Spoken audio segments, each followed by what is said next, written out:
ಅಲ್ಲಿ ಎರಡೂ ಕಡೆ ಶ್ರೀನಿವಾಸನ್ ಹಾಕ್ಬೇಕಂತ ನನಗೆ ವಿನಂತಿ ಇರುವಂಥದ್ದು. ಯಾಕಂದರೆ ಇವರ ಕೈಲಿ ಏನು ಕತ್ತಿರಲಿಲ್ಲ, ಇವರು ಹಲ್ಲೆ ಮಾಡಬೇಕು ಅಥವಾ ಮರ್ಡರ್ ಮಾಡಬೇಕು ಅನ್ನುವಂಥ ಇರಾದೆ ಕೂಡ ಇರಲಿಲ್ಲ. ಮಾತಿನ ಚಕಮಕಿ ಆಗಿದೆ, ದೂಡಾಡಿಕೊಂಡಿದ್ದಾರೆ.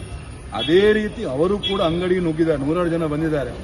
ಅವರಿಗೂ ಕೂಡ ಶ್ರೀನಿವಾಸನ್ ಹಾಕ್ಬೇಕಂತ ವಿನಂತಿಯನ್ನು ಮಾಡ್ತೇನೆ. ಅದರ ಜೊತೆಗೆ ಅದಾದ ನಂತರ ಸದಾಶಿವ ಪೈ ಮತ್ತು ಅವರ ಮಗನನ್ನ ಪೊಲೀಸ್ನವರು ಬಂದು ಅರೆಸ್ಟ್ ಮಾಡಿ ಕರ್ಕೊಂಡು ಹೋಗ್ತಾರೆ. ಆಯ್ತು, ಇವರು ತಪ್ಪು ಮಾಡಿ ಅರೆಸ್ಟ್ ಮಾಡಿ ಕರ್ಕೊಂಡು ಹೋಗ್ತಾರೆ ಅಂದಾಗ ಅಲ್ಲಿ ಸೇರ್ತಕ್ಕಂಥ ಜನ ಪೊಲೀಸ್ ಜೀಪನ್ನು ಅಲ್ಲಾಡಿಸಿ, ಪೊಲೀಸ್ ಜೀಪನ್ನು ದೂಡಿ ಸದಾಶಿವ ಪೈ ಅವರ ಮಗನ ಮೇಲೆ ಹಲ್ಲೆ ಮಾಡಿದ್ದಾರೆ. ಅನ್ನೋದು ಒಬ್ಬ ವ್ಯಕ್ತಿ ಪೊಲೀಸ್ ಸುಪರ್ದಲ್ಲಿ ಇರಬೇಕಾದ್ರೆ ಅವರ ಮೇಲೆ ಕೈ ಹಾಕ್ತಾರೆ ಅಂದ್ರೆ ಇವರ ದರ್ಪ, ಅಹಂಕಾರ, ದುರಹಂಕಾರ ಯಾವ ಹಂತಕ್ಕೆ ಮುಟ್ಟಿದೆ ಅಂದ್ರೆ ಕಾಕಿ ಮೇಲೆ ಕೂಡ ಹೆದರಿಕಿಲ್ಲ ಅಂತಾಯ್ತು. ಆ ಕಾರಣಕ್ಕೆ ನಾನು ಇಲ್ಲಿರ್ತಕ್ಕಂಥ DOSP ಇರ್ಬೋದು, ಇನ್ಸ್ಪೆಕ್ಟರ್ ಇರ್ಬೋದು, SP ಅವರ ಹತ್ರ ಅಂತೇನೆ, ಇವತ್ತು ಹಿಂದೂ ಸಮಾಜದ ಮೇಲೆ ಈ ರೀತಿ ಅನ್ಯಾಯ ಆದಾಗ ನೀವು ಅದನ್ನ ಎರಡೂ ಕಡೆ ಈಕ್ವಲ್ ಆಗಿ ತಗೊಂಡು ಎರಡೂ ಕಡೆ ಕೇಸ್ ಮಾಡಬೇಕು. ನೀವು ಯಾರೆಲ್ಲ ಈ ಪೊಲೀಸ್ ಜೀಪನ್ನ ಪೊಲೀಸ್ನವರ ಕರ್ತವ್ಯಕ್ಕೆ ಅಡ್ಡಿಪಡಿಸಿದಾರ ಅವರ ಮೇಲೆ ಇನ್ನು ಮಾತಾಡಿದಾಗ ಎಲ್ಲರ ಮೇಲೆ ಕೇಸ್ ಮಾಡ್ತಾರೆ ಅಂತ ಒಪ್ಪಿದ್ದಾರೆ. 18 ಜನರ ಮೇಲೆ ಕೇಸ್ ಕೂಡ ಮಾಡಿದ್ದಾರೆ. ನಾನು ಅನ್ನೋದು ಅವರು ಈ ರೀತಿ ಪೊಲೀಸ್ನವರಿಗೆ ಒಂದು ಸವಾಲಿದು, ಕಾಕಿ ಮೇಲೆ ಸವಾಲು. ನಾನನ್ನೋದು ತಕ್ಷಣಕ್ಕೆ ಅವರೆಲ್ಲರನ್ನು ಬಂಧಿಸುವಂತ ಕೆಲಸ ಆಗಬೇಕು. ಈಗ ನಮ್ಮ ಹುಡುಗ ಮಾತ್ರ ಜೈಲಲ್ಲಿ ಇರುವಂಥದ್ದು.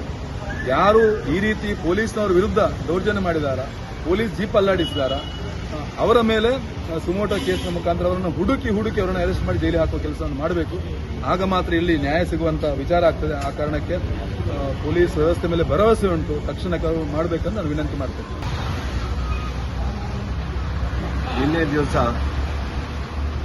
ದರ್ಬೆಯಲ್ಲಿರುವಂಥ ಡ್ರೀಮ್ ಸೊಲ್ಯೂಷನ್ ಅಂತ ಹೇಳುವಂಥ ಒಂದು ಜೆರಾಕ್ಸ್ ಅಂಗಡಿಯಲ್ಲಿ ಅಂಜನಾ ಪೈ ಮತ್ತು ಅವರ ಕೆಲಸದವರು ಮತ್ತು ಅವರ ಮಗ ಅಲ್ಲಿ ಜೆರಾಕ್ಸ್ ತೆಗೆದು ಆ ಜೆರಾಕ್ಸ್ ಅನ್ನು ಕೊಡುವಂಥ ಸಂದರ್ಭದಲ್ಲಿ ಅಲ್ಲಿ ಒಂದು ಮುಸ್ಲಿಂ ಪಾರ್ಟಿ ಬಂದು ದಾಂಧಲೆ ಎಬ್ಬಿಸ್ತಾರೆ. ದಾಂಧಲೆ ಎಬ್ಬಿಸಿ ಅಂಜನಾ ಪೈಗೆ ಒದ್ದು ಅವರ ಮೇಲೆ ಹಲ್ಲೆ ಮಾಡುವಂಥ ಕೆಲಸವನ್ನು ಮಾಡ್ತಾರೆ. ಆಮೇಲೆ ಗುಂಪು ಸೇರಿ ಅವರ ಗಂಡನಿಗೆ, ಅವರ ಮಗನಿಗೆ ಅಲ್ಲಿ ಹಲ್ಲೆ ಮಾಡಿ ಅವಾಚ್ಯ ಶಬ್ದಗಳಿಂದ ಬೈದು ಅವರಿಗೆ ಮಾನಸಿಕವಾಗಿ ಮತ್ತು ದೈಹಿಕವಾಗಿ ಹಿಂಸೆಯನ್ನು ಕೊಡ್ತಾರೆ. ಈ ಸಂದರ್ಭದಲ್ಲಿ ಪೊಲೀಸರು ಬಂದು ಆ ಒಂದು ಗಲಭೆಯನ್ನು ನಿಯಂತ್ರಣ ಮಾಡಿ ಇವತ್ತು ಯಾರ ಅಂಗಡಿ ನಡೆಸ್ತಾ ಇದ್ದಾರೋ ಅಂಜನಾ ಪೈ ಅವರ ಮೇಲೆ 307 ಮರ್ಡರ್ ಅಟೆಂಪ್ಟ್ ಕೇಸನ್ನು ಹಾಕ್ತಾರೆ. ಯಾರು ಬಂದು ಅವರಿಗೆ ಒದ್ದು ಗಲಾಟೆ ಮಾಡಿ ಅವಾಚ್ಯ ಶಬ್ದಗಳಿಂದ ಬೈದಿದ್ದಾರೋ ಅವರ ಮೇಲೆ ಬೈಲೇಬಲ್ ಕೇಸನ್ನು ಹಾಕ್ತಾರೆ. ಇವತ್ತು ನಾನು ಹೇಳುವಂಥದ್ದು, ಪೊಲೀಸರು ಇವತ್ತು ಈ ಮಹಿಳೆಯರ ಮೇಲೆ ಈ ರೀತಿಯ ಒಂದು ಕೇಸನ್ನು ಹಾಕಿ ಹಿಂದೂಗಳನ್ನು ಇವತ್ತು ದಮನಿಸುವಂಥ ಕೆಲಸ ಇವತ್ತು ಪೊಲೀಸ್ ಇಲಾಖೆ ಮಾಡ್ತಾ ಇದೆ. ಯಾರು ಗಲಾಟೆ ಮಾಡ್ತಾರೋ, ಯಾರು ದೌರ್ಜನ್ಯ ಮಾಡ್ತಾರೋ, ಏನು ಸಾರ್ವಜನಿಕರಲ್ಲಿ ಭಯದ ವಾತಾವರಣ ನಿರ್ಮಾಣ ಮಾಡ್ತಾರೋ ಅವರನ್ನು ರಾಜ್ಯಾರೋಷವಾಗಿ ಬಿಡುವಂಥ ಕೆಲಸ ಇವತ್ತು ಇಲ್ಲಿ ಪುತ್ತೂರಿನಲ್ಲಿ ಪೊಲೀಸ್ ಇಲಾಖೆ ಮಾಡ್ತಾ ಇದೆ. ಮುಂದಿನ ದಿನಗಳಲ್ಲಿ ಬಹುಶಃ ಯಾವುದೇ ಒಂದು ಅಂಗಡಿಯ ಮಾಲಕ ವ್ಯವಹಾರ ಮಾಡದ ರೀತಿಯಲ್ಲಿ ಅವ ಬಂದಂಥ ಗಿರಾಕಿಯನ್ನು ಬಹುಶಃ ಹಾಗೆ ಕಲಿಸುವಂಥ ಸಂಗತಿ ಕೂಡ ಮುಂದಿನ ದಿನಗಳಲ್ಲಿ ಆಗ್ಬೋದು. ಆ ಗಿರಾಕಿ ಏನು ಬಂದು ದೌರ್ಜನ್ಯ ಮಾಡಿದರೂ ಅವನಿಗೆ ರಕ್ಷಣೆ ಕೊಡುವಂಥ ಕೆಲಸವನ್ನು ಇವತ್ತು ಪೊಲೀಸ್ ಇಲಾಖೆ ಈ ಒಂದು ಘಟನೆಯ ಮುಖಾಂತರ ಒಂದು ಸಂದೇಶವನ್ನು ಕೊಟ್ಟಿದೆ ಅಂತ ಹೇಳಿ ಇಷ್ಟಪಡ್ತೇನೆ.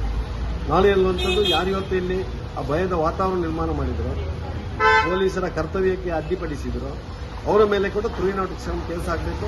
ಅವರನ್ನು ಜೈಲಿಗಟ್ಟುವಂಥ ಕೆಲಸವನ್ನು ಮಾಡದೇ ಇದ್ದರು ಮುಂದಿನ ದಿನಗಳಲ್ಲಿ ಪುತ್ತೂರಿನಲ್ಲಿ ಆ ಶಾಂತಿ ಸುವ್ಯವಸ್ಥೆಗೆ ಖಂಡಿತ 100ಕ್ಕೆ 100 ಇವತ್ತು ಅಪಾಯ ಇದೆ ಅಂತ ಹೇಳುವಂಥ ಸಂದರ್ಭವನ್ನು ಹೇಳ್ತಾ ಪೊಲೀಸ್ ಇಲಾಖೆ ಇನ್ನಾದರೂ ಆ ಯಾರು ಅಲ್ಲಿ ಅಮಾಯಕರಿದ್ದಾರೋ ಅವರ ಮೇಲೆ ಆಗಿದಂಥ ಕೇಸನ್ನು ವಾಪಸ್ ತಗೊಳ್ಬೇಕು. ಯಾರು ಆ ಗೂಂಡಾಗಳು ಬಂದು ದೌರ್ಜನ್ಯ ಮಾಡಿದಾರೋ ಅವರ ಮೇಲೆ ಗೂಂಡಾ ಕಾಯ್ದೆಯನ್ನು ಕೂಡ ಹಾಕಬೇಕು ಅಂತ ಈ ಮೂಲಕ ನಾನು ಒತ್ತಾಯವನ್ನು ಮಾಡ್ತಾ ಇದ್ದೇನೆ. ಮತ್ತು ಅವರು ಸ್ಟಾಫ್ ಅವರಿಗೆ ಫೋನ್ ಕೊಡುವಾಗ ಅವರು ನನಗೆ ಬೈದರು, ಪೊಲೀಸ್ ಕಂಪ್ಲೇಂಟ್ ಕೊಡ್ತಾರೆ, ನನಗೆ ಈಗಲೇ ಬೇಕು, ಇಲ್ಲದ್ರೆ ಅಮೌಂಟ್ ಕೊಡಿ ಅಂತ ಬಂದು ಮಾತಾಡ್ತೇನೆ. ಬರ್ತೀನಿ ನಾನು ಹೋಗುವಾಗ ಮಗಳು ಮತ್ತು ಮಗನಿಗೆ ಅಂದರೆ ನನಗೆ ಕನ್ನಡ ಮಾತಾಡೋದು ಪ್ಯಾನಿಕ್ ಆಗುವಾಗ ಸ್ವಲ್ಪ, ಅಂದರೆ ನಂದು ಊರು ಕೇರಳ, ಪ್ಯಾನಿಕ್ ಆಗುವಾಗ ಕನ್ನಡ ಸ್ವಲ್ಪ ಇದಾಗ್ತದೆ. ಸೊ ಹಾಗೆ ಅಲ್ಲಿ ಹೋಗಿ ಅವರು ನಾನು ಹೇಳಿದೆ, ನೀವು ಅಪ್ಲಿಕೋಟಿಗೆ ಸೋಮವಾರಕ್ಕೆ ಅಪ್ಲೈ ಮಾಡಿದ್ದೇವೆ, ಅದಕ್ಕೆ ಅಮೌಂಟ್ ಆಗ್ತದೆ, ಅಷ್ಟು ಇದಾಗ್ತದೆ, ಲಾಸ್ ಆಗ್ತದೆ, ನಮ್ಗೆ ಈಗ ಕೊಡ್ಬೇಕು, ದುಡ್ಡು ಕೊಡಿ, ಇಲ್ಲಾಂದರೆ ನೀವು ಈಗ ಬಸ್ ಸರ್ಟಿಫಿಕೇಟ್ ಕೊಡಿ. ವಿಡಿಯೋ ಮಾಡಿದಲ್ಲ ಮಾಡಬೇಡಿ ಅಂತ ಹೇಳಿ. ಹಾಗೆ ಅವರು ಕೇಳುವುದಿಲ್ಲ ಅಂತ ಹೇಳಿ ಅಮ್ಮಗಳು ಇಂಟರ್ವ್ಯೂ ನೋಡಿ ಅಣ್ಣ 100 ರೂಪೀಸಲ್ಲಿ ಆಗುವಂಥ ವಿಷಯ ನೀವು ಇಷ್ಟು ದೊಡ್ಡದು ಮಾಡಬೇಡಿ ಅಂತ ಹೇಳುವಾಗ ಅವಳಿಗೆ ನೀವು ಸುಮ್ಮನೆ ಇರು ಸುಳ್ಳು.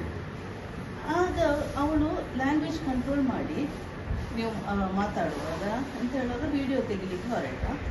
ನೀವು ನಮ್ಮ ಆಫೀಸಲ್ಲಿ ಬಂದು ವಿಡಿಯೋ ತೆಗಿಲಿಕ್ಕೆ ನನಗೆ ಹೀಗೆ ದೂಡುವಾಗ ಅವ್ನು ಮೆಟ್ಟಿದ್ದ ಇಬ್ಬರು ನನಗೆ ಅವನೊಂದು ಹೊರಗಡೆ